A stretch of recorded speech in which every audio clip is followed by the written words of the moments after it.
Mobile ని పట్టుకునేసాడు చూడు, fraction of seconds.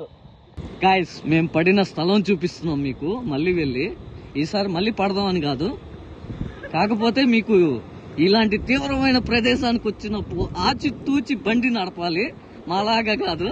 ఇదిగోండి, ఈ కార్నర్లో వచ్చాం బైక్ వేసుకొని. బిస్కెట్ అయ్యాము. డ్యూడ్ అటు బొమ్మను, అటు దారి ఉంది కదా. ఓకే,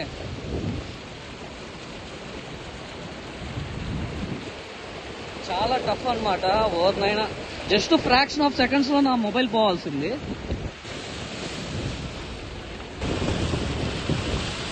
నెల్లూరులో ఉద్రిక్తత. డ్యూడ్ ఇటు డ్యూడ్.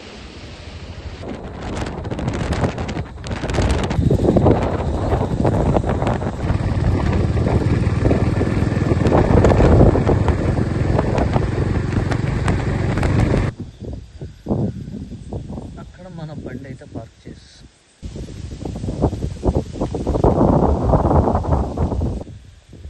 లొకేషన్కి మాత్రం వచ్చాము. ఎవరైనా రావాలనుకుంటే మాత్రం పక్కా వచ్చి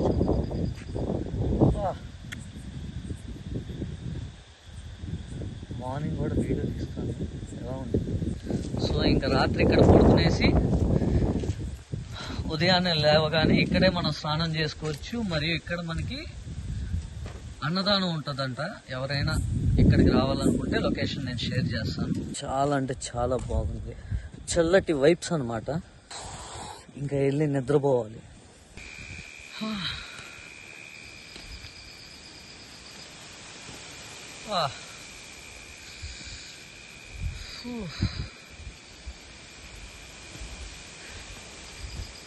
నాకైతే వైబు మామూలుగా లేదు, ఇక్కడ వర్ణించలేకపోతున్నా. ఈ గాలి, ఈ చోటు, ఈ ప్రశాంతత.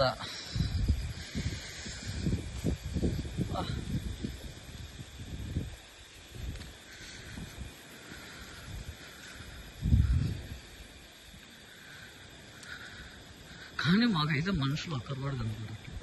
బహుశా అందరూ నిద్రపోతుంటారు. మేము వచ్చిన సమయం కూడా సుమారు 12 గంటలు అవుతుంది రాత్రి.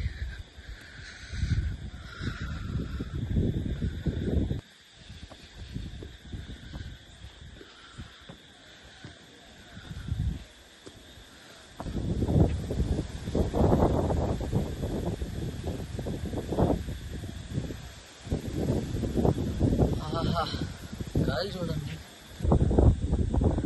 ఒక్కసారి. ఆ చప్పుళ్ళు వినండి, స్వరాలతో పలుకుతున్న ఆ గానం, గాన గంధర్వం. అంటే సంస్కృతంలో మాట్లాడానా ఇప్పుడు దాకా?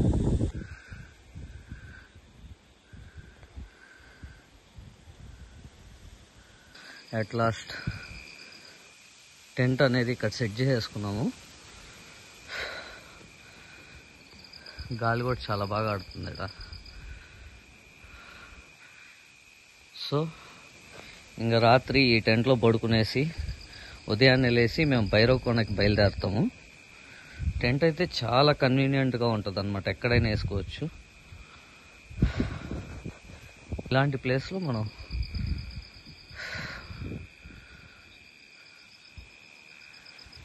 ఇంతకన్నా ఏం కావాలి, సుఖంగా నిద్రపోవచ్చు టెంట్లో.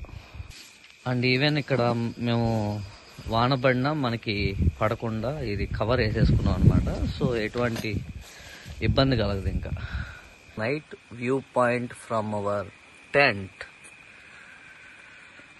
సో లోపలన్నీ పెట్టేసుకున్నాం వస్తువులు, ఇబ్బంది లేకుండా. మళ్ళీ బయట పెడితే ప్రాబ్లం అని మా పడుకునే దానికి కూడా ఇబ్బంది లేకుండా చాలా విశాలంగా కూడా ఉంది ఇక్కడ.